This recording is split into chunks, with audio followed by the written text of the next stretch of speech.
This year, I finally let go of my chartered accountant qualification after 5 years of holding it. And honestly, I feel like a huge weight has been lifted off my shoulder, mentally and financially. Hey guys, I'm Amy. If you're new here, welcome to my channel where I talk about all things personal finance, budgeting, career, and basically everything in between. Now in this video today, as we have briefly introduced, we are going to be talking about why I decided to let go of my chartered accountant qualification this year. It's a decision that was not lightly made. I pondered on it for a couple of years. I feared that my parents would disown me for letting go of a qualification that means a lot, I guess, in the family and also just, I guess, the Asian culture. But in the end, it was the right decision for me to let it go. And yeah, I'll be going through exactly, the thought process behind it and how I came about making the decision. So in this video today, we'll be covering 4 different sort of topics. The first one will be how I actually got my CA in the first place, why I decided to let it go, so the reasons behind it, whether if it was like a difficult decision to make, and lastly, some tips around how to work around letting go of a qualification or certificate that you've worked hard for, and just some tips along the way for that. If you've ever thought about letting go of a qualification, or if you've been in a similar sort of situation, this might be the video for you. Now, as mentioned in the intro, we're going to be firstly going through how I became a CA in the first place, because that's important before we kind of dive into why I let it go. So if we step back into sort of 2016 or 2017, that's when I first started my corporate job in one of the big 4 firms in Australia. And I, at the time, had finished university. This was my first graduate job, and it was a role in external audit, auditing financial services companies at the time. And I stayed at the big 4 for just under 3 years. And during my time there, I actually didn't take up the CA program straight away. I actually decided to wait a year because it wasn't something that I was like, oh my gosh, I really want to do it. It's something that I had to sort of ponder on. And I guess in hindsight, if I had to think about whether if I wanted to do it, it should have sort of given me signals, I guess, that maybe it wasn't the right thing to do. But hey, when you're young, you don't really know exactly what you want to do. So I decided to do what everyone else was doing in the cohort, as well as, just people amongst me in the firm, and took on the CA program. So I took on the CA program in my second year of work at the Big 4, and I remember at the time there was 5 subjects to complete. I think now it's 8 subjects, but at the time it was 5 subjects, and I spread the 5 subjects across the span of 3 years of doing it. The main reason is because you actually need to have 3 years of practical working experience to actually qualify as a full member at the end of sort of your studies and the practical experience. So that combined together is when you can actually get your full membership. So there was no point in me, trying to rush it and finish it within 1.5 years. So I decided to spread it out sort of across the 3 years. So then after 3 years of practical experience and finishing all of my subjects, that's when I officially registered to become a full member. But at the time, I had left the Big 4 just before I had finished all the subjects. So I actually had to pay back all of the fees, basically, back to the Big 4. Because I didn't stay for the full year after I had completed all the subjects, and that is one of the criteria. So it's great if you decide to stay at the Big 4 and the firm decides to pay for all of the CA program fees for you. But if you are someone who was sort of in my position where I realized the culture at the Big 4 and working there wasn't for me, I valued my mental health more than sort of the monetary value of it. So yeah, I did have to pay back around $7,000 roughly AUD back to the Big 4 after I had left. And then when I actually got my CA, it was actually at the new firm that I started at, which was a bank at the time, doing financial accounting. So that's where I finished basically all of the subjects and then was able to fulfill the 3 years of practical experience. And when I think back, it actually hurt when I, paid back the $7,000. But in hindsight, it was money that was needed to be spent, because had I had stayed longer, I don't know where I would be in my career today.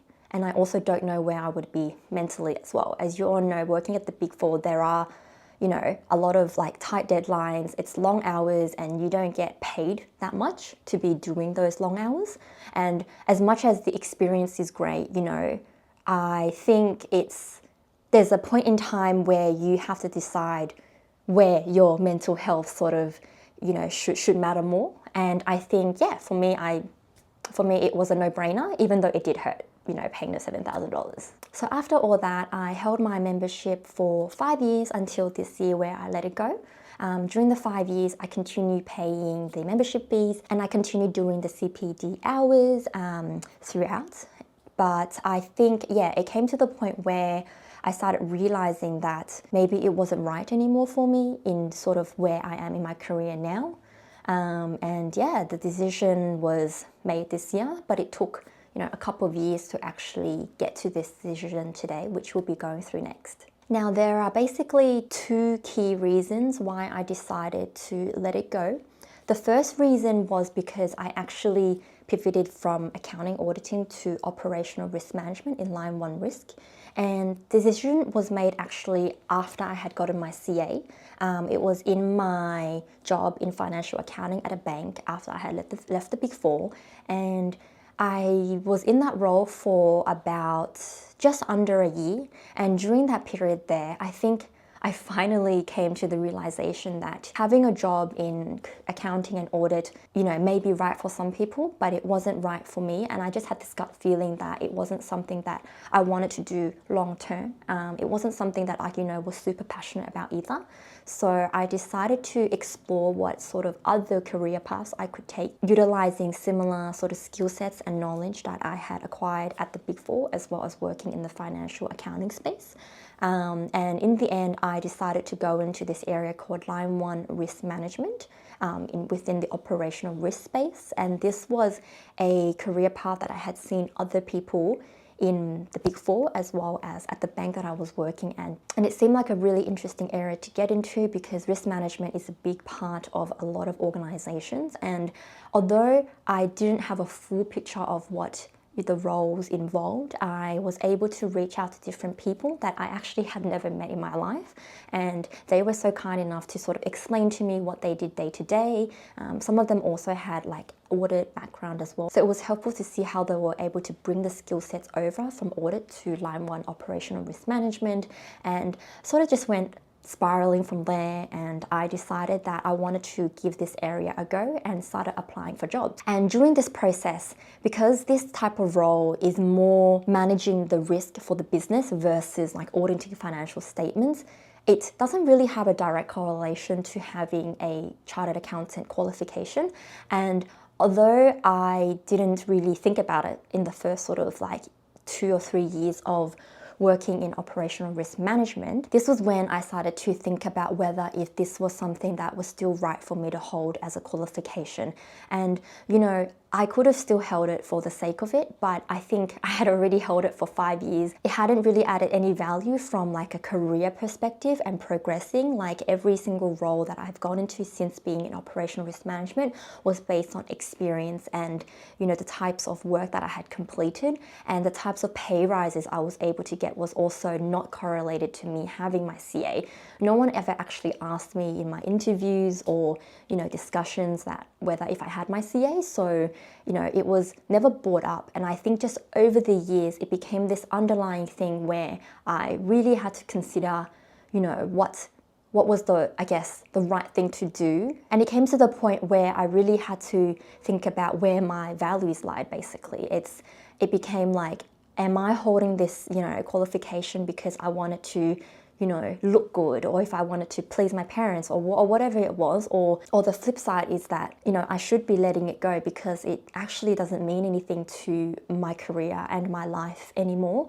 And honestly, I don't even know if it ever really did. I didn't really use the qualification even when I was out of the Big Four. It was only for like briefly, probably a couple of months, and then I transitioned my career into Line 1 operational risk management. So yeah, I just think there was just a lot of sort of thoughts going through my head at the time, and it just felt right to kind of go down the path of maybe it's time to let it go. Now, the second reason why it sort of led me through the path of deciding to let it go is the amount of time that I had to spend scrambling to put in CPD hours at the end of every year and demonstrating that you are keeping up with what's going on in the accounting world. And I think for me, that was honestly something that I didn't really understand why I was doing it, because it, had no correlation to my job, but I would log the hours anyway because I had to do it at a minimum. And I think over time it felt like I was just spending my time in the wrong way.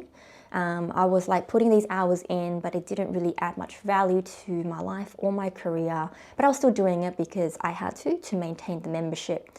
And then the second layer to that is that I was still paying a membership of just under $1,000 every single year to maintain that membership. And even though it might not sound like, a ton of money, it's a lot of money in the context of paying for something that didn't mean much to me anymore. And I think every single year that $1,000 went out of my pocket, I would feel like it was a really bad way of spending my money, because it was definitely not intentional, and every time I had to pay for it, although I could, claim tax back on it, it just didn't feel right, because it was like I would rather spend $1,000 on doing a course, about property that, would actually teach me something, versus paying for a membership that, I don't even know where the money was going. So it just felt like it didn't align. So that was sort of the second part to it. So yeah, the CPD hours plus the membership fees, it just didn't make sense anymore, and it didn't align to where I was in my life at the time as well as right now. So that's sort of what drove me to making the final decision of letting it go. And now the decision to let it go wasn't an easy one, and we will be going through, the process of how I thought about it and sort of the struggles that I had mentally in terms of like thinking through, the what ifs and everything. So we will be going through that next. Now, if you were to ask me, was it a difficult decision right now? I would tell you that it was not. It was easy peasy, and it was just a decision I made. But I'm not going to sugarcoat it, because it actually wasn't an easy decision. I've been actually thinking about it for, I'd say a good 1 to 2 years, maybe 2. Something just ridiculous. Like, it's ridiculous because it shouldn't take that long to make a decision. But I'll talk about like why it took me some time to make the actual decision of finally letting it go. The first thing was because once I actually let go of my chartered accountant qualification, it means that I basically can't get it back. Like, it's not like I can click a button and just reactivate my membership. You actually have to do a lot of different things before you can get your full membership back, which includes getting 3 CAs to endorse your readmission application, completing basically all of the CPD hours that you had missed while you were out of membership, as well as paying for the membership again. And that, guys, is a lot of work to get your membership back. And that is why I said you basically, once it's gone, it's gone. So it's not easy to get it back. And because of that, it was a struggle that I had in my head, because I was like, if I let it go, I have to go through all that. And like, what if one day I need it again? And, life is too short to think about the what ifs, guys. Like, it just felt like I can't keep thinking about, oh my gosh, what if I need to use it within like 5 years time? Or what if suddenly I decide that I'm interested in it again and I need it? It's too much. Like, it's too much to think about that. And I think in life, you just have to make a decision. And if the time comes again that you need your CA, then, go study for it. Like, I will go study for it, because it means I genuinely want to learn about it and I genuinely want that qualification. But back then, I don't think I genuinely wanted to. I just did it because everyone else was doing it. And yeah, it just made so much more sense to let it go, like letting go of something that I, no longer aligns to me. So the second part to sort of what I had to go through was more around the family expectations as well as the expectations I had on myself. Now, just for some context, my family moved to Australia when I was 5 years old from China. So having my CA qualification meant a lot to them, because they had worked so hard to move us to Australia so we could have better education, better upbringing, just better living standards. And having this qualification meant that their daughter was able to go to university, was able to get a degree, become, a chartered accountant. It's meant that, their work was complete. And, it was something that they were so proud of because they told everybody about it and it just became this thing. And I think over time, because that was running in the back of my head, I didn't realize how much that had impacted me from, the thinking about the expectations that they had. And when it actually finally came to the moment this year where I told them that I was going to let it go, I actually was really scared because I was like, oh my gosh, like what if, they disown me, or like what if they, are against it, or what if they, come up with something where, I still had to keep it. And to my surprise, my parents were actually really supportive of me, making whatever decision I wanted to make. And, she said that as long as I feel like it's right for me, then I should do it. And I think when she said that, I was like, oh my God, I feel like this huge weight just came off my shoulder. Like I didn't feel bad that I was letting this go. I also told one of my older brothers that I was letting it go as well. And he always has really high expectations and everything of me. So that was also something that I was like really scared of. But when I told him as well, he was like really chilled about it. And I think because I got the validation I needed from my family, that really just added the confidence that I was making the right decision. And I was just like overthinking it in my head that, they would care. And I'm sure they do care, but because I'm like so much older now, I'm 30, they trust that I can make the right decision.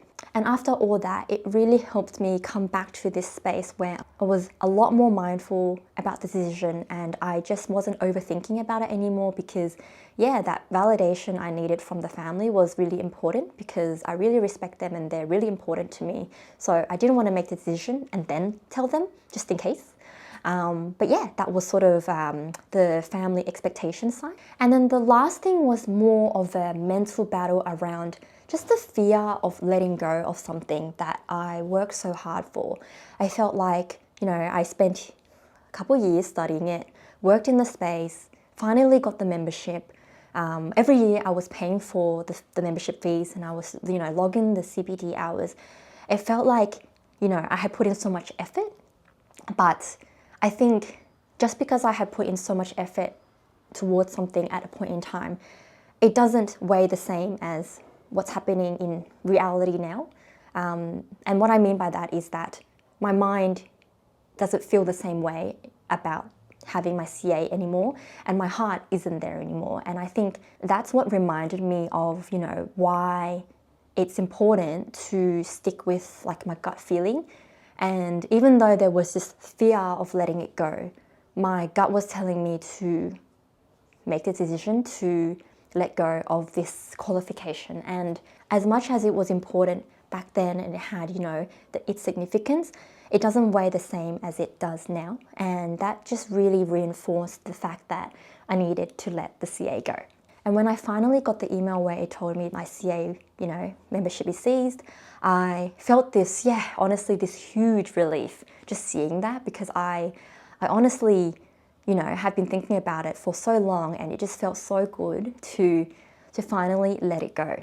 And as scary and difficult it may seem in the moment to make this decision as much as it did for me, there are a couple of things that you can do to deal with this. So in the next section, we're going to be going through some of the tips that I'd love to share with you guys if you are going through something similar. Now, the first tip is more of a mindset shift, to remember that you are not your title and you are not your qualification. What makes you you is your personality, your attitude to life, and how you see the world. The things that make you are not, the fact that you are a chartered accountant, the fact that you are a lawyer, the fact that you are a doctor.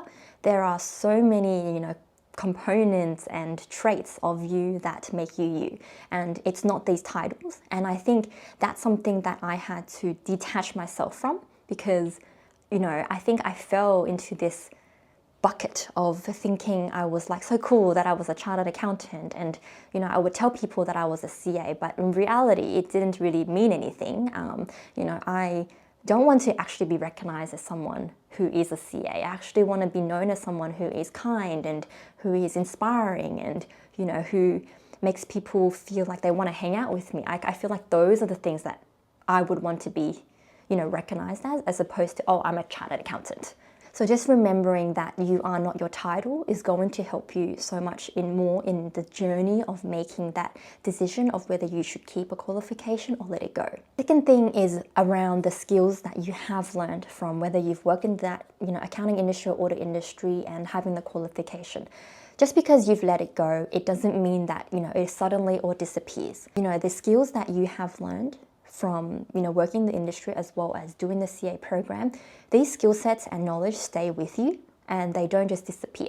Like as an example for me, right now I've got a Etsy store where I sell, personal finance trackers and templates in Google Sheets where I help, the everyday people manage their finances better. These are the skill sets that I learned back in accounting and audit, and now these are the skill sets and knowledge that I'm able to feed through into my side hustle. And, just because I don't have the title anymore, it doesn't mean that I, can't utilize the skill sets and knowledge that I once learned, and I still, I just have to remember that I still have them. The third thing to remember is if you are letting go of something now, it means that you are making space for more intentional things that you can take up in the present. And what that means is that basically you get to do more of the things that you actually want to do, that you actually love doing, and that actually adds value to your life now.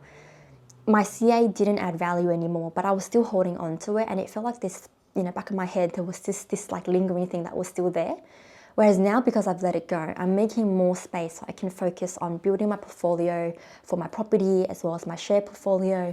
I'm spending more time in this space because it's actually something I'm more interested in. And I think it's important to sort of look at it from a more positive perspective as opposed to you're letting go of your CA and suddenly you feel like a failure. It's not like that. You're actually making space for yourself mentally to do more of the things that you love.